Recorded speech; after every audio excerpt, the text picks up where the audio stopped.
नमस्कार दोस्तों, स्वागत है आपका अपने YouTube चैनल सक्सेस मंत्रा बाय दीपक राय सर। मैं प्रज्ञा पांडे। दोस्तों आज हम फिर भारतीय संविधान से रिलेटेड महत्वपूर्ण क्वेश्चंस लेकर आए हैं। जिस टॉपिक से हम क्वेश्चन लेकर आए उस टॉपिक का नाम है राज्य विधानमंडल या फिर स्टेट लेजिस्लेचर। तो चलिए देर ना करते हुए हम अपना क्लास स्टार्ट करते हैं। और दोस्तों ये जो भी क्वेश्चन है बहुत ही ज़्यादा इंपॉर्टेंट है और किसी न किसी एग्जाम में पूछे ही गए हैं।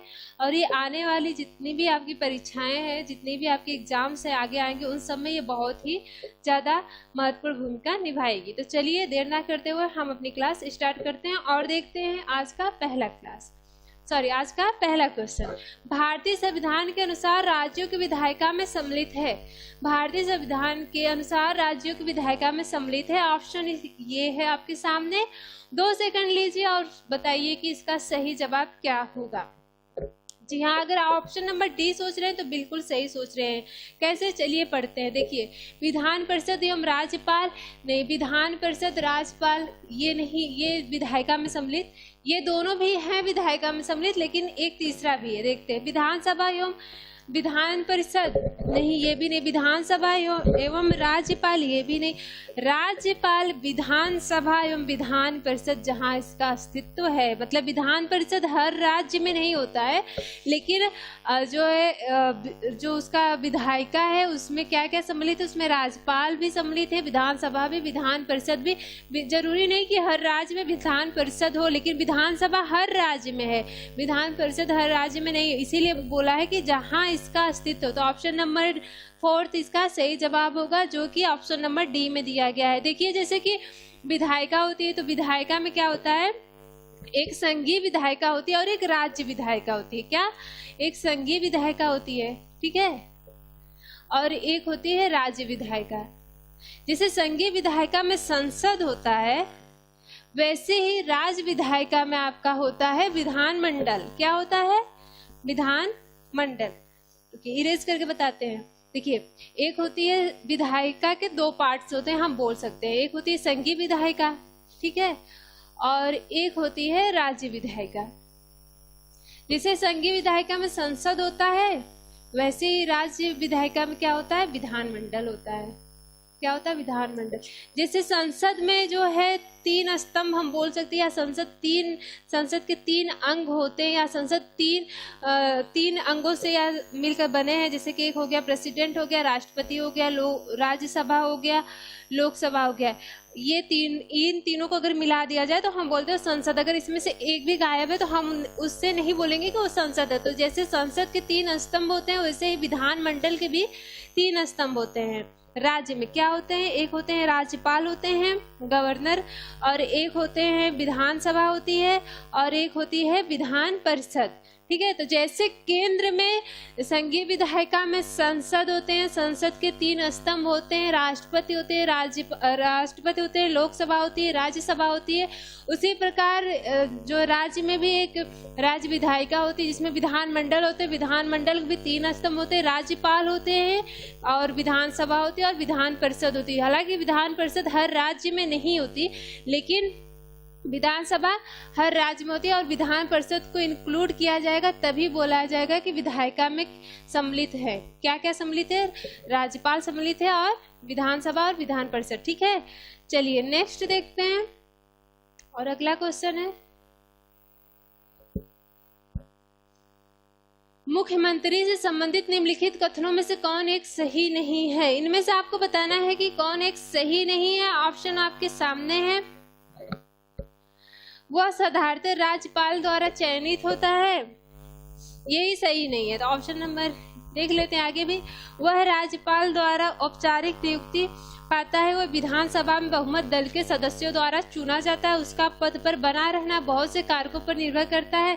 तो प्रश्न के अकॉर्डिंग कौन सा सही, ऑप्शन नंबर ए, क्योंकि जो मुख्यमंत्री होता है उसका निर्वाचन होता है, न कि वो राज्यपाल द्वारा चयनित नहीं होता है। राज्यपाल क्या करता है, मुख्यमंत्री की नियुक्ति करता है, मुख्यमंत्री का चयन नहीं करता है। जो बहुमत दल के जो नेता होते हैं, बहुमत दल जिस दल को बहुमत मिला है उसका एक नेता होगा, जिसको मुख्यमंत्री के तौर पर जो राज्यपाल नियुक्त करेंगे, उसका चयन नहीं करेंगे। तो ऑप्शन नंबर ए क्या है, सही नहीं है, ठीक है। चलिए नेक्स्ट देखते हैं।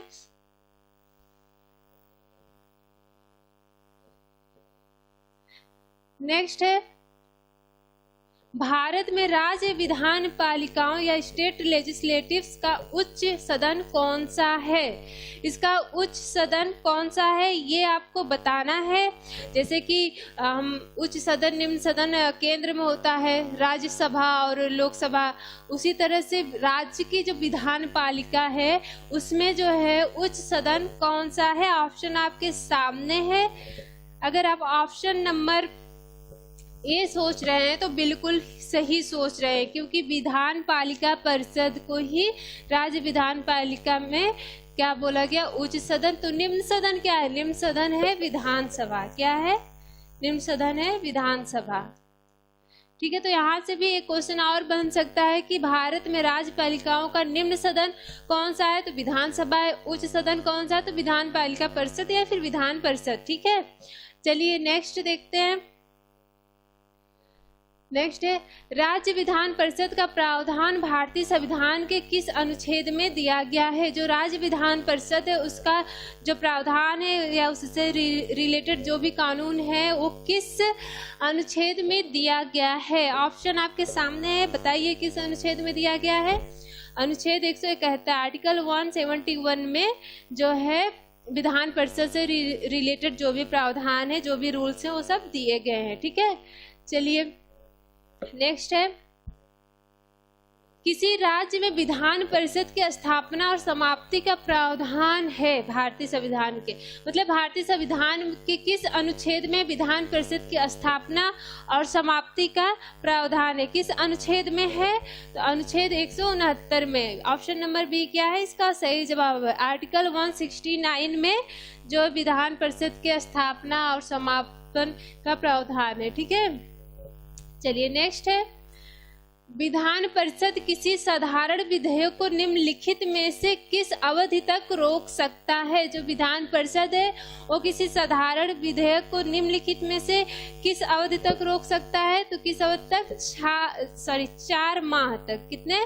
4th मंथ तक वो रोक सकता है किसी साधारण विधेयक को। देखिए, अगर पहली बार विधेयक पारित होता है तो मैक्सिमम 3 माह तक रोक सकता है। ठीक है, मैक्सिमम 3 माह तक रोक सकता है। अगर फिर से जो है वो साधारण विधेयक फिर से पारित हो जाता है तो 1 माह तक, मैक्सिमम कितना?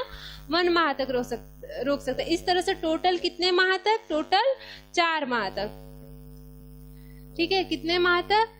टोटल 4 माह तक। तो ऑप्शन नंबर बी क्या होगा? इसका सही जवाब होगा। और इसका जिक्र किस अनुच्छेद में किया गया है? 179 में। आर्टिकल 179 या अनुच्छेद 197 में ये बोला कि अगर पहली बार विधेयक जो है मतलब विधेयक साधारण विधेयक आ रहा है तो उसको 3 माह तक रोका जा सकता है। फिर से अगर पारित होकर आ रहा है तो 1 माह तक। इस तरह से कुल मिलाकर कितने माह तक? 4 माह तक। ठीक है, चलिए नेक्स्ट है, राज्य विधानसभा में कोई भी धन विधेयक पूर्व स्थापित नहीं किया जा सकता है बगैर, मतलब किसके अनुमति की या फिर किसके संस्तुति के आधार के कारण राज्य विधानसभा में कोई भी धन विधेयक पूर्व स्थापित नहीं किया जा सकता है? ऑप्शन आपके सामने है, बताइए कौन सा सही है? हाँ जी, ऑप्शन नंबर बी क्या है इसका सही जवाब है? राज्य के राज्यपाल की संस्तुति के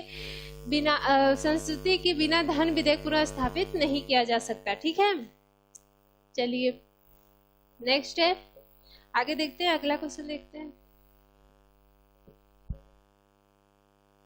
अगला है, निम्नलिखित में से किस विधायी सदन को समाप्त किया जा सकता है? इनमें से किस विधायी सदन को समाप्त किया जा सकता है? किसको समाप्त किया जा सकता है? हमने पिछले क्वेश्चन में बताया, पिछले क्वेश्चन में आया था। किसको समाप्त किया जा सकता है? विधान परिषद को। विधान परिषद को किसी भी राज्य में जरूरत पड़ने पर बनाया भी जा सकता है, जरूरत ना पड़ने पर उसे समाप्त भी किया जा सकता है। ठीक है, तो ऑप्शन नंबर डी क्या है इसका सही जवाब है। चलिए नेक्स्ट है, अगला प्रश्न देखते हैं। राज्य में धन विधेयक या मनी बिल प्रस्तुत किया जा सकता है? राज्य में धन विधेयक या फिर मनी बिल प्रस्तुत किया जा सकता है? कहाँ पर प्रस्तुत किया जा सकता है? ऑप्शन आपके सामने, बताइए कहाँ पर प्रस्तुत किया जा सकता है? अगर आप ऑप्शन नंबर सी सोच रहे हैं तो बिल्कुल सही सोच रहे हैं, केवल विधानसभा में ही धन विधेयक को प्रस्तुत किया जा सकता है। ठीक है, चलिए नेक्स्ट देखते हैं और अगला क्वेश्चन है,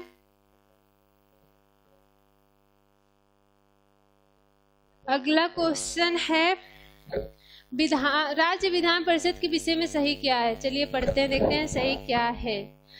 इसका कार्यकाल 6 वर्ष होता है, 6 वर्ष है नहीं, यह एक अस्थाई सदन है। राज्य विधान परिषद के विषय में सही क्या है? ये एक अस्थाई सदन है, यह भंग नहीं किया जा सकता, यह भंग नहीं किया जा सकता, समाप्त किया जा सकता है, भंग नहीं, यह भंग नहीं किया जा सकता। 1/6 सदस्य स्थानीय संस्थाओं द्वारा निर्वाचित होते हैं। 1/6 सदस्य विधानसभा द्वारा निर्वाचित होते हैं। प्रतिवर्ष इसके 1/3 सदस्य सेवानिवृत्त हो जाते हैं, सही है। और उपराज्यपाल सदन का सभापति होता है, इसके सदस्यों का कार्यकाल 6 वर्ष होता है, सही है। देखिए इसका कार्यकाल 6 वर्ष नहीं होता, लेकिन इसके सदस्यों का कार्यकाल 6 वर्ष होता है, तो कौन सा सही? सेकंड, थर्ड और फिफ्थ नहीं, सेकंड, थर्ड, सिक्स्थ और 8, मतलब ऑप्शन नंबर कौन? दूसरा, तीसरा,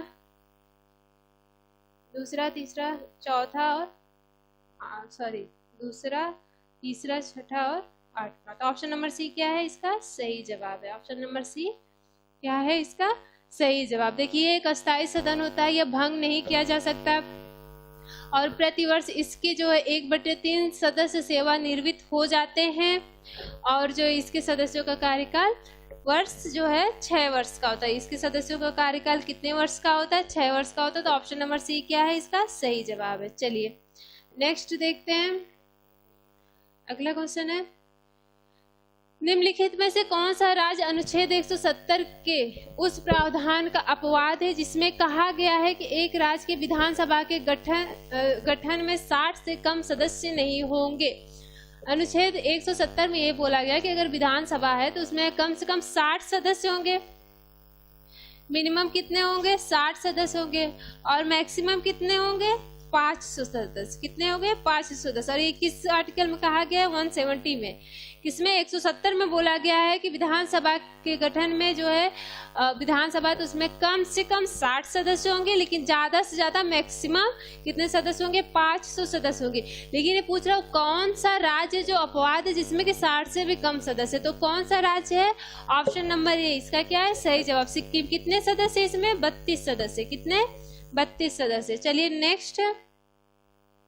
नेक्स्ट देखते हैं, राज्य विधानसभा के निर्वाचन का संचालन करता है। राज्य विधानसभा के निर्वाचन का संचालन करता है, कौन करता है? चलिए अगर आप ऑप्शन नंबर सी पर ट्रिक कर रहे हैं तो बिल्कुल सही कर रहे हैं। भारत का निर्वाचन आयोग जो है राज्य विधानसभा के निर्वाचन का क्या करता है? संचालन करता है। ठीक है, ऑप्शन नंबर इसका सही जवाब है। चलिए नेक्स्ट है, निम्नलिखित में से कौन एक राज्य के विधानमंडल के किसी सदस्य के निरर्हता से संबंधित किसी प्रश्न का विनिश्चय करने हेतु अंतिम सत्ता है? कौन अंतिम सत्ता है? बताइए। निम्नलिखित में से कौन एक राज्य के विधानमंडल के किसी सदस्य के निरर्हता से संबंधित किसी प्रश्न का विनिश्चय करने हेतु अंतिम सत्ता है? कौन है? ऑप्शन नंबर ए कौन? राज्यपाल है। और किस आर्टिकल में ये बात कही गई है? आर्टिकल नंबर 192 में। किसमें? 192 में। ठीक है, किसमें कही गई है? 192 में। हालांकि जो ये अंतिम सत्ता है या जो भी अंतिम फैसला है, ये जो निर्वाचन आयोग से राय ले सकते हैं, राज्यपाल जो है निर्वाचन आयोग से राय ले सकते हैं, लेकिन इन्हीं का जो विनिश्चय करने का अंतिम सत्ता रहेगा। ठीक है, चलिए नेक्स्ट है, भारतीय संविधान के निम्नांकित अनुच्छेदों में कौन राज्य की विधान सभाओं के निर्वाचन का प्रावधान प्रस्तुत करता है? इनमें से आपको बताना है कि कौन वो अनुच्छेद है जो राज्य की विधान सभाओं के निर्वाचन का प्रावधान प्रस्तुत करता है। चलिए दिख रहा है स्क्रीन पर, बताइए कौन है। चलिए अगर आप जो है ऑप्शन नंबर ए सोच रहे हैं तो बिल्कुल सही सोच रहे हैं। कौन? Article number 170। कौन? 170। ठीक है, ठीक है, चलिए नेक्स्ट देखते हैं।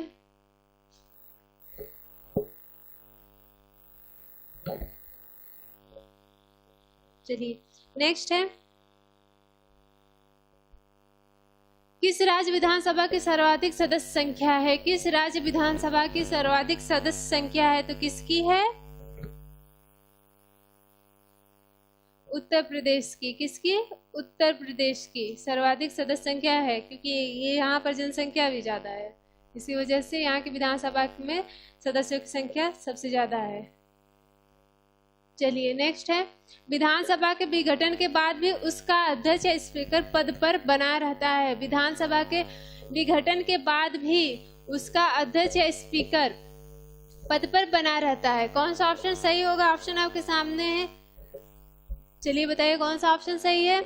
अगर आप ऑप्शन नंबर ए सोच रहे हैं तो बिल्कुल सही सोच रहे हैं, क्योंकि विधानसभा के विघटन के बाद गठित विधानसभा की पहली बैठक के ठीक पूर्व तक कब तक बना रह सकता है स्पीकर जो रहता है विधानसभा का? अगर विधानसभा का विघटन हो गया तो कब तक बना रह सकता है? जब तक कि पहली बैठक, जो विधानसभा की पहली बैठक है उसके पूर्व तक वो क्या रहता है? बना रह सकता है अपने पद पर। ठीक है, चलिए नेक्स्ट है,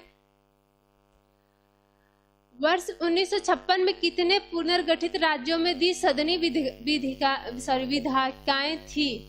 वर्ष 1956 में कितने पुनर्गठित राज्यों में द्विसदनी विधायिकाएं थी? कितनी थी?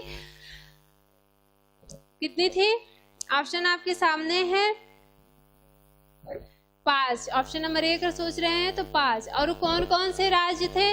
वो राज्य थे आपके बिहार, यूपी, जम्मू एंड कश्मीर और महाराष्ट्र। कितने हुए? बिहार, यूपी, जम्मू और कश्मीर, महाराष्ट्र और एक कर्नाटक।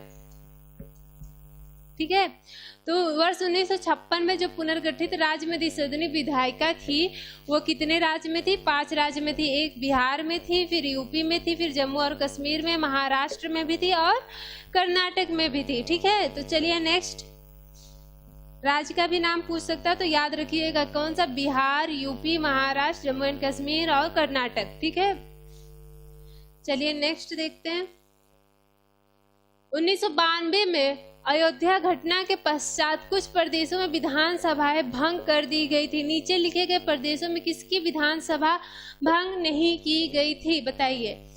जो 1992 में जो अयोध्या घटना हुआ था उसमें कुछ राज्यों की विधानसभाएं भंग कर दी गई, तो आपको इनमें से बताना कि वो कौन सा राज्य जिसकी विधानसभा नहीं भंग की गई थी। तो कौन सा राज्य है? वो कौन सा राज्य है? अगर आप ऑप्शन नंबर डी सोच रहे हैं तो बिल्कुल सही सोच रहे हैं, बिहार। देखिए, उत्तर प्रदेश की भी जो विधानसभा थी भंग कर दी गई थी, हिमाचल प्रदेश की भी भंग कर दी गई थी और मध्य प्रदेश की भी भंग कर दी गई थी, और साथ ही साथ एक राजस्थान की विधानसभा भी भंग कर दी गई थी। किसकी? राजस्थान की। ठीक है, तो उत्तर प्रदेश, हिमाचल प्रदेश, मध्य प्रदेश और राजस्थान की विधानसभा भंग कर दी गई थी, बिहार की विधानसभा भंग नहीं की गई थी, जो 1992 में अयोध्या घटना हुआ था। ठीक है, चलिए नेक्स्ट देखते हैं, किसी राज्य के मुख्यमंत्री से संबंधित निम्नलिखित कथनों में से कौन सा एक सही नहीं है? चलिए देखते हैं कौन सा एक सही नहीं है। ठीक है, चलिए, मुख्यमंत्री राज्यपाल द्वारा नियुक्त किए जाते हैं। मुख्यमंत्री राज्यपाल द्वारा नियुक्त किए जाते हैं, ये तो सही है क्योंकि राज्यपाल ही मुख्यमंत्री की नियुक्ति करता है। सामान्यतः मुख्यमंत्री मंत्री परिषद के बैठकों की अध्यक्षता करते हैं। जी हाँ, जो राज्य की मंत्री परिषद होती है उसका हेड ही मुख्यमंत्री होते हैं। राज्यपाल मुख्यमंत्री की सलाह पर अपने समस्त कृत्यों का प्रयोग करते हैं। जी नहीं, राज्यपाल अपने विवेकानुसार भी काम कर सकते हैं, या अपने विवेकानुसार भी वो जो है अपने विवेकानुसार भी कोई भी कार्य कर सकते हैं। ये बात कहा गया है आर्टिकल 163 में। आर्टिकल 163 में समस्त कार्यों के लिए वो बाध्य नहीं होते कि मुख्यमंत्री की सलाह पर समस्त कार्यों का प्रयोग करें। नहीं, आर्टिकल 163 में बोला गया है कि राज्यपाल अपने विवेकानुसार भी कार्य करने के लिए उपबंध है, या आर्टिकल 163 में ये बोला गया है कि राज्यपाल जी आप भी अपने विवेक का या अपने बुद्धि का उपयोग करके ये काम कर सकते हैं। उसमें कुछ प्रावधान दिए गए हैं, जब हम आपको पॉलिटी पढ़ाएंगे तब उसमें बताएंगे। लेकिन इतना याद रखिएगा कि ये जो है इस क्वेश्चन का सही जवाब है कि राज्यपाल मुख्यमंत्री की सलाह पर अपने समस्त कृत्यों का प्रयोग करते हैं। ऐसा बिल्कुल भी नहीं है, क्योंकि आर्टिकल 163 जो राज्यपाल को अपने विवेक का उपयोग करने के लिए अनुमति देता है। ठीक है, मंत्रियों की नियुक्ति राज्यपाल मुख्यमंत्री की सलाह पर करते हैं, ये भी सही है। तो इसमें से सही कौन सा नहीं है, इसमें से सही कौन सा नहीं है, ऑप्शन नंबर सी। तो इसका सही जवाब होगा ऑप्शन नंबर सी। तो अपनी तैयारी को और भी ज़्यादा बेहतरीन बनाना चाहते हैं तो आप अनअकैडमी ऐप डाउनलोड कर सकते हैं। यहाँ पर कुछ कोर्स जो है यहाँ पर जो कोर्स कुछ चल रहे हैं देख लीजिए, बहुत ही कम फीस है। आप प्लस कोर्स लेना चाहते हैं तब देख लीजिए, यहाँ पर ये सारे प्लस कोर्स के फीचर्स हैं, इसको देख लीजिएगा। और ये देखिए इसके सारे फीचर्स आप देखते जाइए। और ये देखिए बैच कोर्स जो स्टार्ट हो रहा है उसके बारे में हम आपको बताते हैं। देखिए UPSSC पेट का जो है कंप्लीट कोर्स है, और ये भी जो है 5 मार्च से स्टार्ट हो चुका है। और UPSI फाउंडेशन बैच भी है, और ये जो 8 मार्च से स्टार्ट होने वाला है ये देख लीजिएगा। और बहुत ही कम फीस है। ये UPPCS RO ARO का भी है, UPPCS प्रीलिम्स का भी है, जो कि आपका ये 10 मार्च से शुरू होने वाला है और आपका ये 9 मार्च से शुरू होने वाला है। ठीक है, ये है जो है UPPSC अपर सब ऑर्डिनेट का है, जो कि 11 मार्च से शुरू होने वाले। ये सारे कोर्स शुरू होने वाले हैं। अगर आप लोग जो है चाहते हैं तैयारी करना बहुत ही कम फीस में, तो आप जो यहाँ पर सब फीस देख सकते हैं। 1 मंथ की करंट प्राइस जो या फिर एक्चुअल प्राइस कितनी है, 1400 है। लेकिन अगर आप सक्सेस मंत्रा रिफरल कोड अगर आप सक्सेस मंत्रा का यूज करते तो आपको 10% डिस्काउंट मिलेगा और आपकी फीस हो जाएगी 1260। अगर आप 3 मंथ का लेंगे 3500 है। अगर आप वही 10% डिस्काउंट अगर लेना चाहेंगे तो सक्सेस मंत्रा का यूज कीजिएगा और यहाँ पर आपको डिस्काउंट मिलेगा 3105। इस तरह से आप ये सारी फीस देख सकते हैं। और अगर साथ ही साथ अगर आप जो है फ्री कोर्स अगर आप फ्री क्लास चाहते हैं तो आपको अनअकैडमी पर दीपक सर की फ्री क्लास भी मिलेगी। वहाँ से जाकर आप वही इनवाइट कोड जो है सक्सेस मंत्रा का यूज करेंगे, तो वहाँ पर इनवाइट कोड सक्सेस मंत्रा का यूज करके आप दीपक सर की फ्री क्लास भी ले सकते हैं।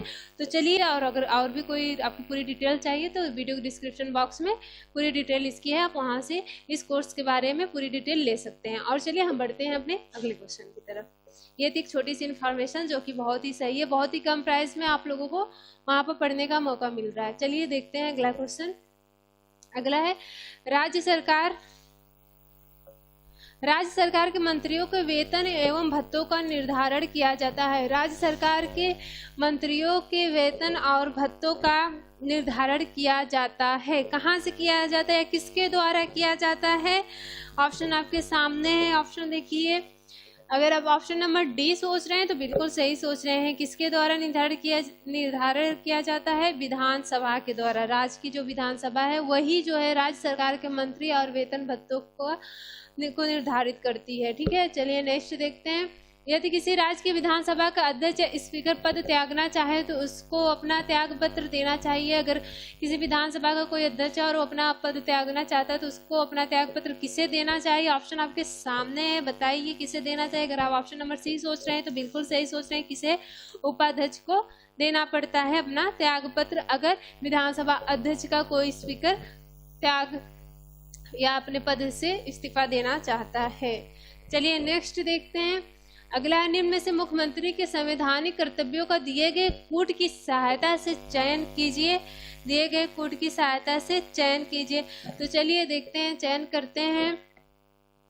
चलिए, मुख्यमंत्री राज्य के कार्यों के प्रशासन संबंधी विनिश्चय राज्यपाल को संसूचित करता है। मुख्यमंत्री विधान विषयक प्रस्तावनाओं के बारे में राज्यपाल को संसूचित करता है, बिल्कुल करेगा। और मुख्यमंत्री राष्ट्रीय विकास परिषद की बैठकों में भाग लेता है? नहीं। मुख्यमंत्री किसी विषय को जिस पर किसी मंत्री ने विनिश्चय कर लिया है किंतु मंत्रिपरिषद ने विचार नहीं किया है, राज्यपाल द्वारा अपेक्षा किए जाने परिषद के समक्ष रखवाता है? हाँ, रखवाएगा ही। तो कौन सा सही है? फर्स्ट, सेकंड, फोर्थ सही है। इसमें देखिए ऑप्शन, किस ऑप्शन में फर्स्ट, सेकंड और फोर्थ सही है? Option number D. तो क्या है इसका सही जवाब? ऑप्शन नंबर डी देखिए जवाब है। चलिए नेक्स्ट है, नेक्स्ट देखते हैं। अगला क्वेश्चन है, संविधान का कौन सा अनुच्छेद मुख्यमंत्री के दायित्व को परिभाषित करता है? वो कौन सा अनुच्छेद है जो मुख्यमंत्री के दायित्व को बताता है? कौन सा अनुच्छेद है? अनुच्छेद नंबर 167, आर्टिकल 167। इसका सही जवाब क्या है? Option number D. चलिए नेक्स्ट है, भारत के किस राज्य में सर्वप्रथम महिला मुख्यमंत्री हुई थी? भारत के किस राज्य में सर्वप्रथम महिला मुख्यमंत्री हुई थी? तो किस राज्य में हुई थी? उत्तर प्रदेश में। किसमें? उत्तर प्रदेश में। और कौन बनी थी पहली मुख्य महिला मंत्री? कौन थी पहली? सुचेता कृपलानी। ईयर भी पूछ सकता है किस ईयर में बनी थी, तो बताइए किस ईयर में बनी थी? हाँ जी, 1963 में। किसमें? 1963 में सुचेता कृपलानी उत्तर प्रदेश की मुख्यमंत्री बनी थी, जो कि भारत की सर्वप्रथम महिला मुख्यमंत्री हैं। ठीक है, चलिए नेक्स्ट है,